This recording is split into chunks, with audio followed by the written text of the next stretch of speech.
बिस्मिल्लाहिर्रहमानिर्रहीम। अस्सलाम वालेकुम नाज़रीन इकराम, मैं हूं मखदूम शहाबुद्दीन और आप देख रहे हैं मेरा फेसबुक और यूट्यूब चैनल। उम्मीद करता हूं आप सब लोग बखैर वाफ़ियत होंगे और जहां भी होंगे अपने अहले खाना समेत खुश भी होंगे और महफूज भी। नाज़रीन इकराम, आज 11 अक्टूबर 2024 बरोज़ जुम्मा पाकिस्तान तहरीक इंसाफ और इमरान खान पर एक नया बमशल गिरा है। और ये बमशल जो है ये इस्लामाबाद हाई कोर्ट की जानिब से गिराया गया है। जस्टिस आमिर फ़ारूक ने इमरान खान साहब से मुलाकात वाले केस में एक बहुत वाज़ेह हुक्मनामा दिया है और इमरान खान साहब की जो बहन है उनकी दरख्वास्त को मुस्तरद कर दिया है। लेकिन इस फैसले के अंदर 4 से 5 वजूहात बताई गई हैं। वो वजूहात बहुत इंपॉर्टेंट हैं समझना भी। और जस्टिस आमिर फ़ारूक साहब इस वक्त किस तरह से निज़ाम के साथ मिलकर इमरान खान साहब से मुलाकात किसी की ना हो, इस हवाले से यूँ लग रहा है कि सहूलतकारी का बाज़ाब्ता तौर पर आगाज़ हो चुका है।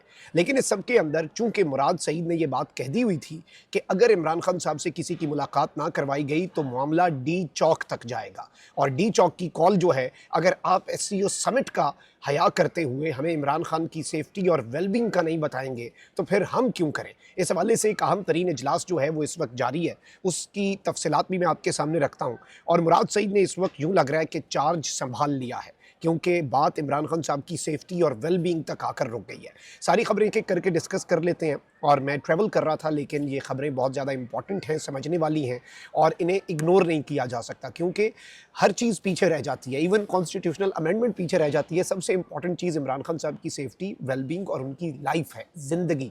अब उस हवाले से इमरान खान साहब जो हैं, उनकी जो हमशीरा हैं, उन्होंने एक एप्लीकेशन दी हुई थी इस्लामाबाद हाई कोर्ट में। और जब हमें पता चला कि जस्टिस आमिर फ़ारूक साहब की अदालत में ये एप्लीकेशन है, तो उसी वक्त हमें समझ लग गई कि अब इन तिलों में तेल नहीं है। और जस्टिस आमिर फ़ारूक साहब की अदालत से पीटीआई के लिए जो इंसाफ है वो प्रेडिक्ट करना कोई ज़्यादा मुश्किल काम भी नहीं है।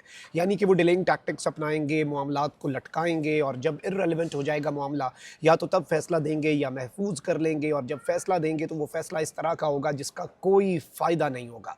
अब यहाँ पर मैं आपको बताऊँ कि इस्लामाबाद हाई कोर्ट ने इमरान खान की बहन नौरीन नियाज़ी और डॉक्टर आसिम यूसुफ की इमरान खान से जेल से मुलाकात में दरख्वास्त पर जो समाअत हुई, उसके बाद फैसला महफूज किया। जस्टिस आमिर फ़ारूक ने रिमार्क्स दिए कि मैं आज ही ये ऑर्डर जारी कर दूंगा। पीटीआई ने कहा था कि आप फौरी तौर पर ये ऑर्डर जारी करें। लेकिन यहाँ पर मैं आपको ये बता दूं कि जो समाअत है, ज़रा उसका अहवाल भी सुन लें। और जो एडिशनल अटॉर्नी जनरल हैं, उन्होंने आज अदालत को बताया, चीफ जस्टिस आमिर फ़ारूक साहब को बताया कि एजेंसियों की जानिब से सीरियस सिक्योरिटी थ्रेट्स की रिपोर्ट दी गई, जिसकी बुनियाद पर हुकूमत ने अडियाला जेल हुक्काम को मुलाकातों पर पाबंदी लगाने का कहा। सख्त सिक्योरिटी थ्रेट्स की वजह से रावलपिंडी और इस्लामाबाद में छुट्टी का नोटिफिकेशन भी जारी किया गया है। हत्ता कि सुप्रीम कोर्ट और इस्लामाबाद हाई कोर्ट भी कॉन्फ्रेंस के दौरान बंद होगी। अब इस सब के अंदर इमरान खान साहब से मुलाकात की दरख्वास्त पर समाअत में दिलचस्प एक वाकया भी पेश आया। एडिशनल अटॉर्नी जनरल ने चीफ जस्टिस को कहा कि एजेंसियों की ये थ्रेट रिपोर्ट है और ये सिर्फ फॉर द कोर्ट्स आए हैं, यानी कि ये आम लोगों को दिखाने के लिए नहीं है और ये सिर्फ अदालत देखे। तो जस्टिस आमिर फ़ारूक साहब ने कहा कि मुस्कुराते हुए कि ये रिपोर्ट, ये तो दरख्वास्त गुजार के जो वकला हैं ये सुबह से ये रिपोर्ट लेकर फिर रहे हैं, तो इसमें फिर इसकी एक्सक्लूसिविटी कहाँ पर गई। अब इस सब के अंदर जो सलमान अकरम राजा हैं, उन्होंने इस्लामाबाद हाई कोर्ट के इल्म में ये बात भी वो लाए कि अफवाहें हैं कि इमरान खान को जेल में कुछ हो गया है। इमरान खान कोई आम आदमी नहीं बल्कि एक बहुत बड़ी सियासी जमात के लीडर हैं। इंसानी बुनियादों पर सिर्फ बहन और एक डॉक्टर को मुलाकात की इजाज़त दी जाए। तो फिर जस्टिस आमिर फ़ारूक साहब ने कहा ठीक है जी, मैं फ़ैसला महफूज करता हूँ। और जस्टिस आमिर फ़ारूक साहब जो हैं उन्होंने क्या किया, जस्टिस आमिर फ़ारूक साहब ने इमरान खान साहब से उनकी बहन नौरीन नियाज़ी और एक डॉक्टर की फ़ौरी मुलाकात की इजाज़त को की जो इस्तदा है, इजाज़त की इस्तदा, उसे मुस्तरद कर दिया और केस की समाअत 17 अक्टूबर तक मुलतवी कर दी। यानी जब तक सिस्टम को चाहिए उस वक्त तक की डेट जो है वो इस्लामाबाद हाई कोर्ट ने दे दी। और इस सब के अंदर मैं आपको बताऊं कि इस्लामाबाद हाई कोर्ट के चीफ जस्टिस आमिर फ़ारूक ने अडियाला जेल हुक्काम से 17 अक्टूबर तक इमरान खान की मेडिकल रिपोर्ट तलब कर लिया। यानी कि आमिर फ़ारूक साहब ने अडियाला जेल के हुक्काम को कहा है कि आप अपनी सरकारी डॉक्टर की मेडिकल रिपोर्ट 17 अक्टूबर तक जमा करवाएं। 17 अक्टूबर को अदालत दोबारा बैठेगी और फौरी मुलाकात की जो इस्तदा है वो मुस्तरद कर दी है। यानी कि इमरान खान साहब पर पाबंदी ही 18 तारीख तक की लगाई गई है। तो इसमें जस्टिस आमिर फ़ारूक साहब क्या कर लेंगे, ये बिल्कुल बाज़ाब्ता तौर पर आप ये कह सकते हैं कि ये डिलेइंग टैक्टिक्स और ये मुकम्मल तौर पे पाकिस्तान तहरीक इंसाफ के साथ एक हाथ हुआ है और पाकिस्तान तहरीक इंसाफ ये एक्सपेक्ट नहीं कर रही थी। अब यहाँ पर मैं आपको ये बताऊं कि इस्लामाबाद हाई कोर्ट के चीफ जस्टिस आमिर फ़ारूक ने इमरान खान से नौरीन नियाज़ी की पाबंदी के दौरान मुलाकात की इस्तदा मुस्तरद करने की वजह ये लिखी कि तयशुदा उसूल है कि कानून की नज़र में सब बराबर हैं। मौजूदा सूरत हाल में एक कैदी के लिए मुलाकात का रास्ता बनाना दीगर कैदियों के साथ तफरीक होगी। यानी जस्टिस आमिर फारूक साहब ने कहा कि नहीं जी, कानून की नज़र में सब बराबर हैं, ये हो गया वो हो गया। और वहीं दूसरी जानिब जस्टिस आमिर फारूक साहब जो है उन्होंने ऑर्डर में लिखा कि नेशनल काउंटर टेररिज्म अथॉरिटी का थ्रेट अलर्ट और हुकूमत पंजाब का ख़त अज खुद वजाहत कर रहे हैं। यानी कि वैसे तो अदालत वजाहत मांगती है, वो कहते हैं कि ये देखें जी, नेशनल काउंटर टेररिज्म अथॉरिटी का थ्रेट है, हुकूमत पंजाब का जो ख़त है ये अज खुद जो है ये वजाहत कर रहे हैं। और सलमान अकरम राजा की इस बात पर एतराज़ नहीं कि इमरान खान कौमी सियासी जमात के लीडर हैं, उनकी सेहत और हिफाजत बहुत ज़रूरी है, लेकिन ये बात नज़रअंदाज नहीं की जा सकती कि सिक्योरिटी अलर्ट की वजह से जेल में कैदियों से मुलाकात पर मुकम्मल पाबंदी आयद है।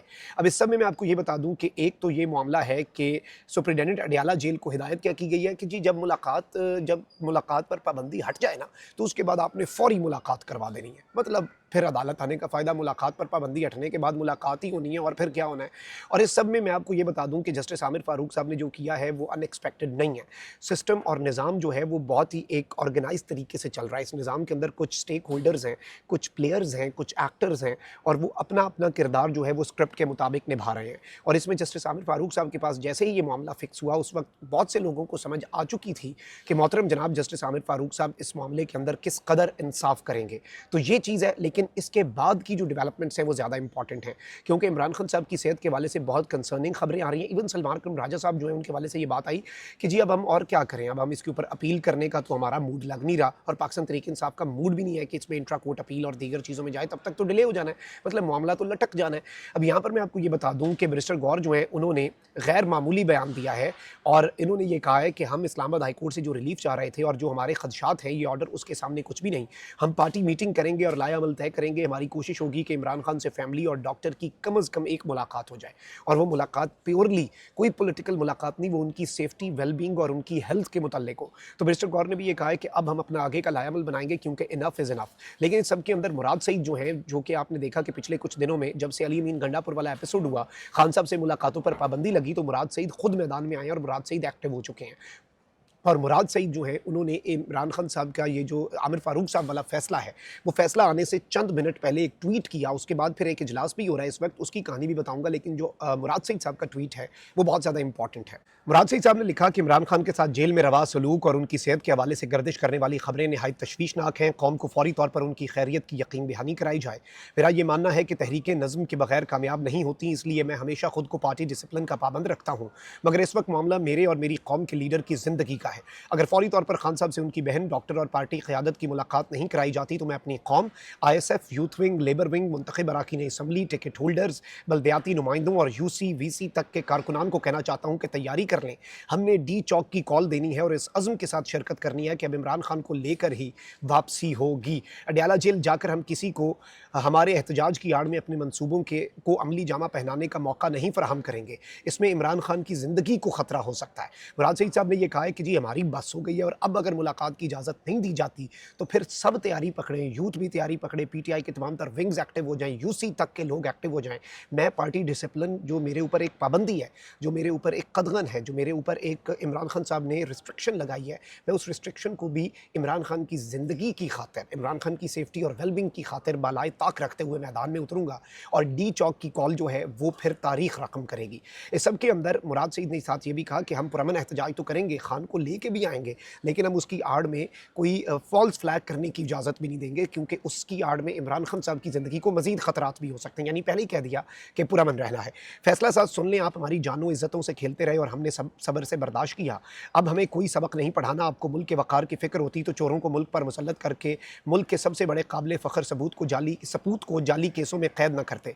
ऐसे मौके पर उससे मुलाकातों पर पाबंदी ना लगाते। आपको SCO कॉन्फ्रेंस से सरोकार होता तो आईनी तरमीम के लिए जोड़ तोड़ में ना मसरूफ़ होते।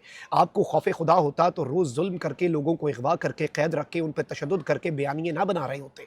जो किया सो आपने किया। हमने पुरअमन रहते हुए सिर्फ अपना हक मांगा, सिर्फ इंसाफ की बात की। जुल्म सह कर भी हम मुर्द इल्ज़ाम ही हैं, तो यूँ ही सही। आपने रास्ते खोदने हैं, कंटेनर लगाने हैं, 100 बिस्मिल्लाह। हम पैदल मार्च करेंगे, रुकावटों से अवामी सैलाब नहीं रुकते। ये बात आपको अब तक मालूम हो चुकी होगी, और जिनके इख्तियार में रोकना था उनको आपने अपने बयानियों से मुतनाज़ा बना दिया। अब जो निकलेंगे उन्हें रोकना फिर हमारे बस में ना होगा। फौरी तौर पर इमरान इमरान खान की खैरियत की खबर या डी चौक पर आपसे सामना, यानी कि अब दमादम मस्त कलंदर होगा, या इमरान खान की खैरियत की खबर आएगी, या फिर अब मेरा आपका डी चौक पर टाकरा होगा।